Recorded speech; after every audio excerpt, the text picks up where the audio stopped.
Something that is often asked is whether I would cover the various South American dreadnoughts.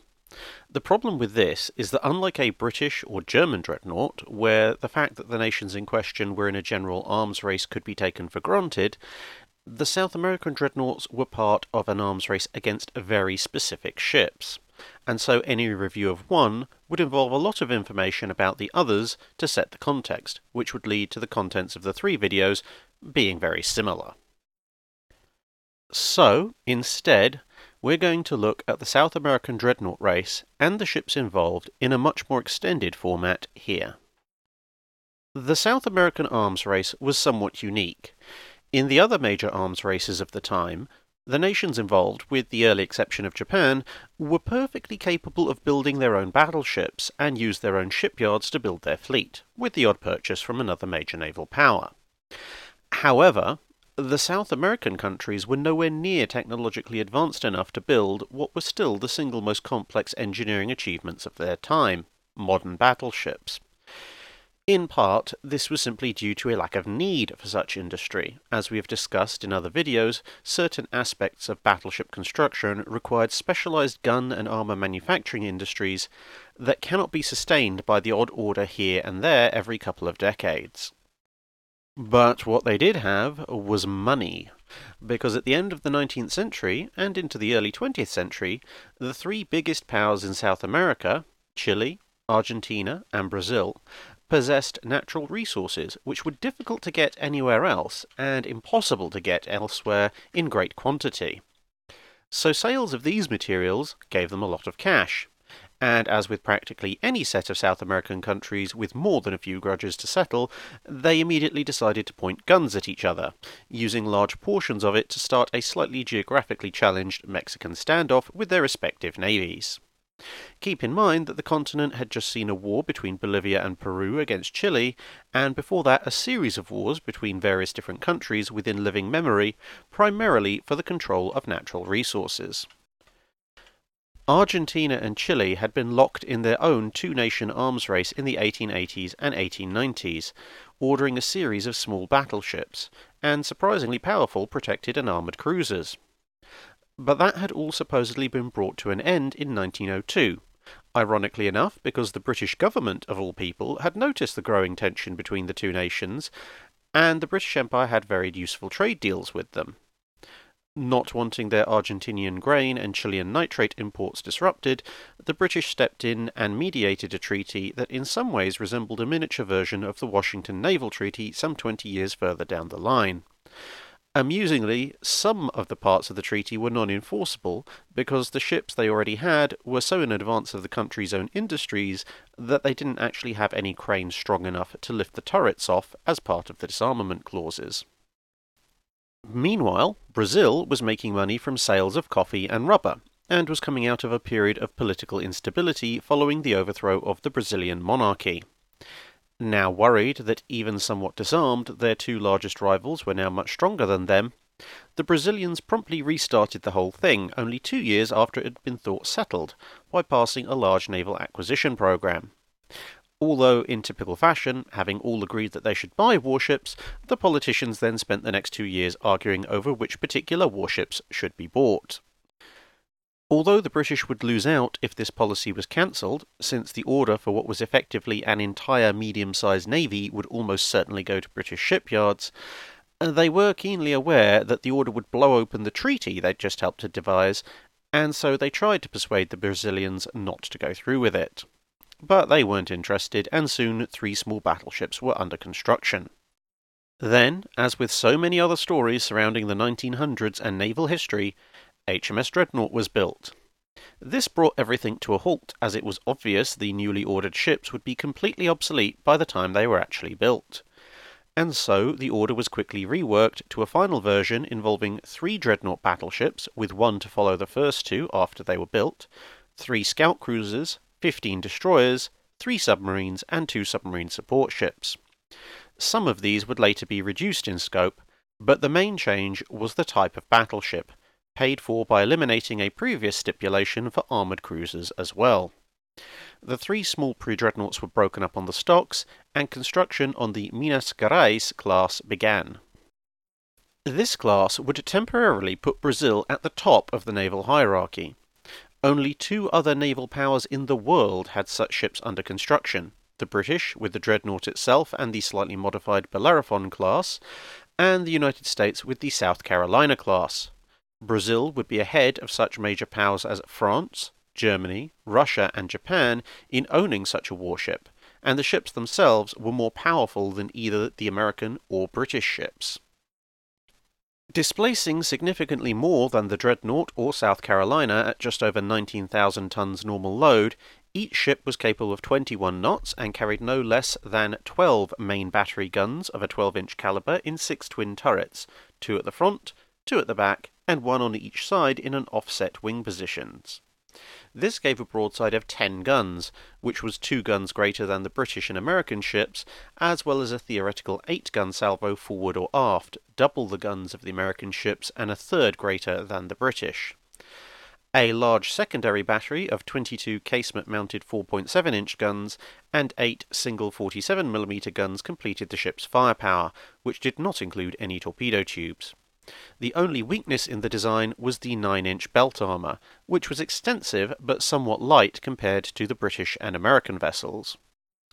So powerful were these ships that many speculated the whole thing was a scam, and that a country like Brazil could not possibly have a use for them, and American, British, and German newspapers accused practically everyone of using the Brazilians as a cover to try and get some hugely powerful ships built without tipping off their rivals.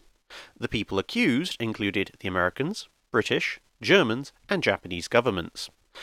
Whilst I'm sure the French and Russians probably felt hurt at being left out of the supposed conspiracy, I'm also fairly sure that a number of governments were highly confused at being accused by their own media of being part of a conspiracy that they knew they weren't part of, but were vaguely worried someone else might be organising.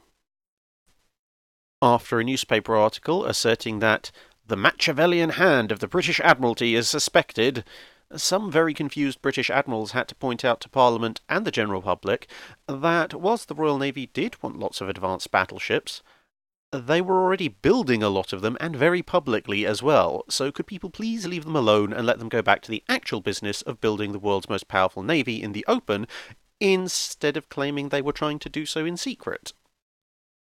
The first of the other South American countries to react was Argentina, who worried that even a single Brazilian battleship could destroy both the Argentine and Chilean fleets, since despite their recent arms race, they were under no illusion about how the sides would line up once the Brazilians had the upper hand. Instead, they proposed that, to maintain the balance of power, the Brazilians should give one of the 2 dreadnoughts to Argentina. That this would leave Chile behind in a rather less than equal situation was not lost on anyone, least of all the Chileans. If Brazil refused, Argentina would threaten to invade before the ships could be completed. Unfortunately for them, the entire plan leaked to the newspapers, and it turned out that the Argentine citizens, not actually having been asked about any of this, were not so enthused with the idea of randomly invading a neighbour at short notice, and the government was forced to resign. However, the problem didn't go away with a change of politicians, and a series of border disputes and propaganda caused a new plan to be formed with public support: build 3 dreadnoughts of their own.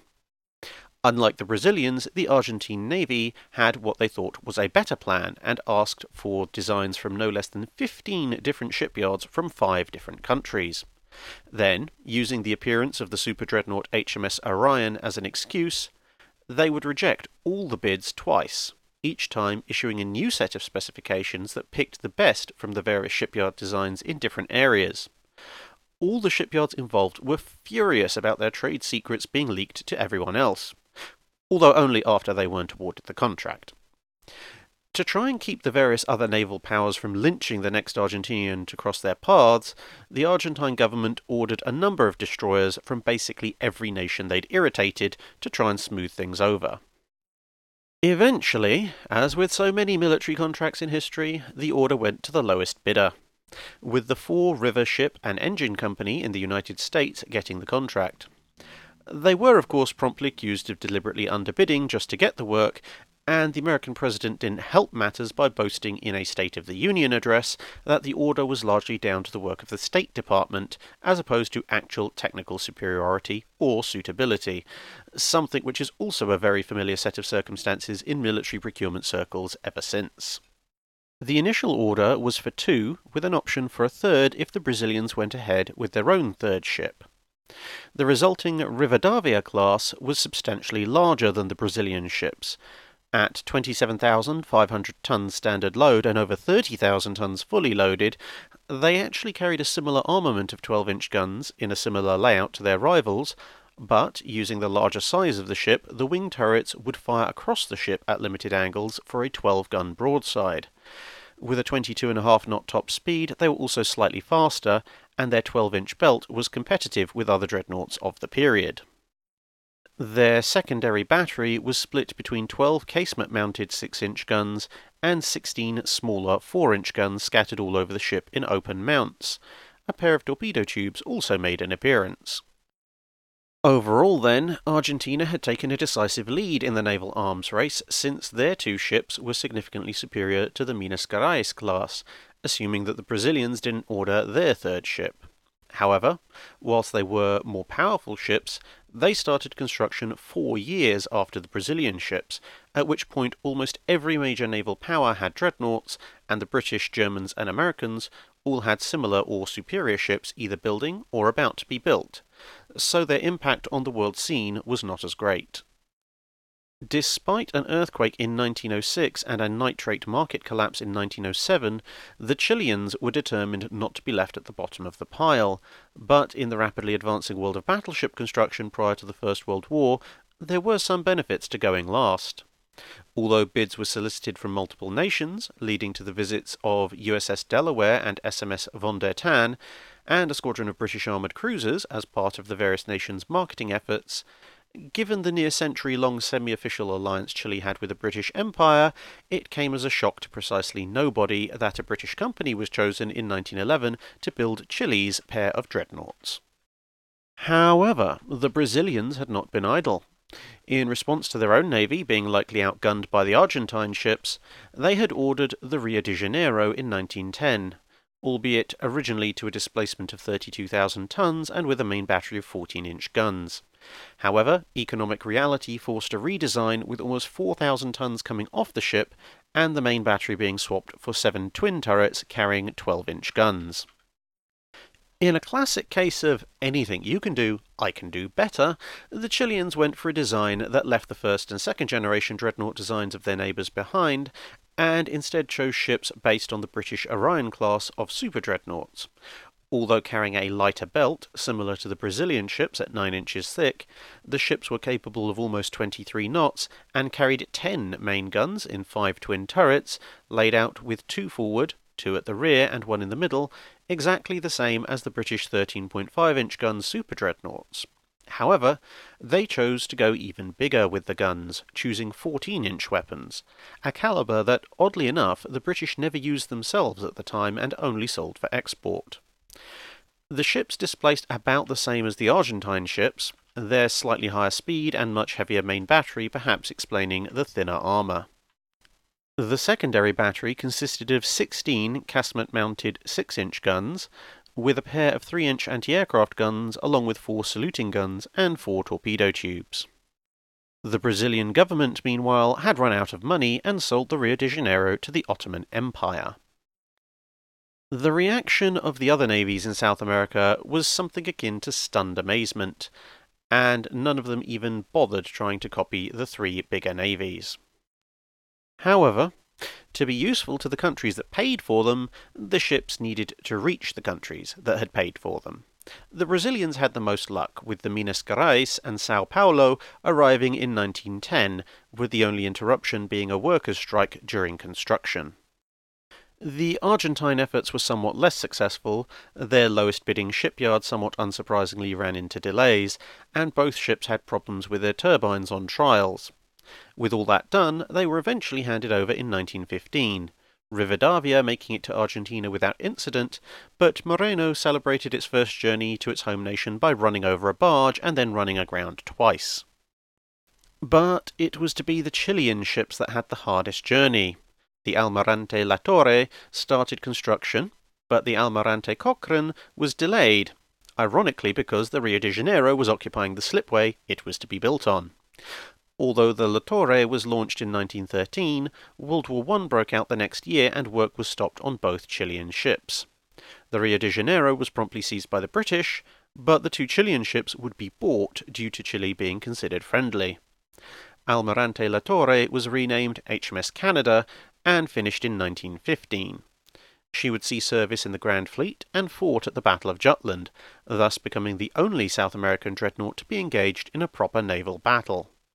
In 1918, the incomplete hull of the Almirante Cochrane started conversion into the aircraft carrier HMS Eagle.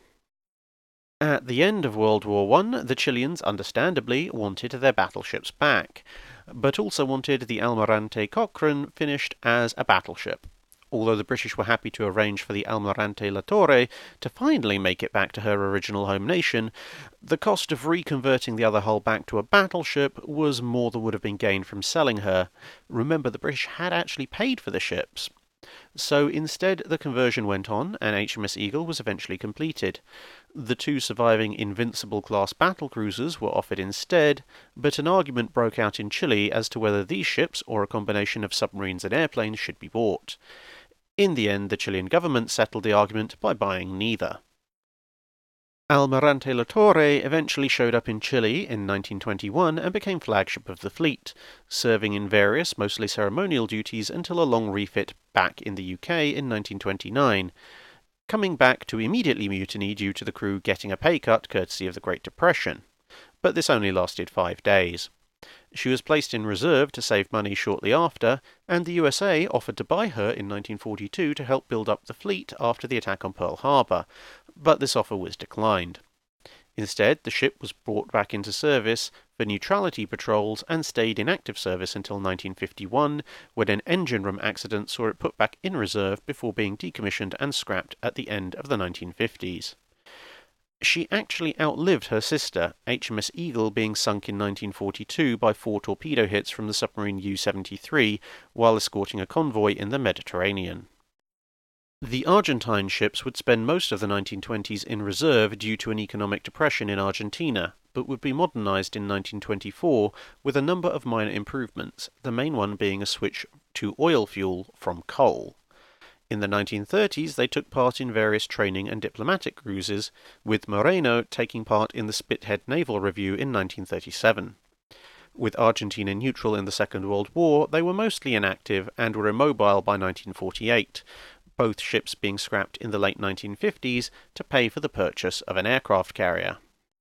The Brazilian ships were subject to terrible conditions for their crew, and shortly after their arrival, a large portion of the fleet would mutiny against this treatment. Despite the upper levels of the government being more determined to end the mutiny by force than listen to the demands, they had more support in the general government, and the mutiny ended relatively well, with an amnesty declared and working conditions improved. Although the ships were offered for service in the Grand Fleet in 1917 as Brazil entered the war, the British declined as the ships had not been well maintained. The ships were modernised in 1920 and 1921, and then saw a variety of ceremonial uses as well as crushing a revolt in 1922. In 1924, the São Paulo mutinied again and sailed for Uruguay, requiring Minas Gerais to follow it and bring it back. Minas Gerais would then be modernised again during the 1930s, whilst São Paulo would help end yet another rebellion in 1932. Unfortunately, by the time her sister ship was out of the dockyard, São Paulo was in too bad a condition to be economically repaired, and after Brazil entered the Second World War, both ships were used as guard ships, being decommissioned after the war. São Paulo was sent to the scrapyard in 1951, but vanished in the North Atlantic in a major storm. Minas Gerais actually made it to a scrapyard without vanishing in 1954. There is one footnote to all this. After selling Rio de Janeiro, the Brazilian government tried to get a new ship constructed, Riachuelo, ultimately settling on a design similar to the Queen Elizabeth and Revenge-class battleships. This would have been the most powerful warship of the arms race, but she was barely started by the time the First World War broke out, and was cancelled in 1915. That's it for this video. Thanks for watching. If you have a comment or suggestion for a ship to review, let us know in the comments below. Don't forget to tag your question with Q&A if you want to leave a question for the dry dock.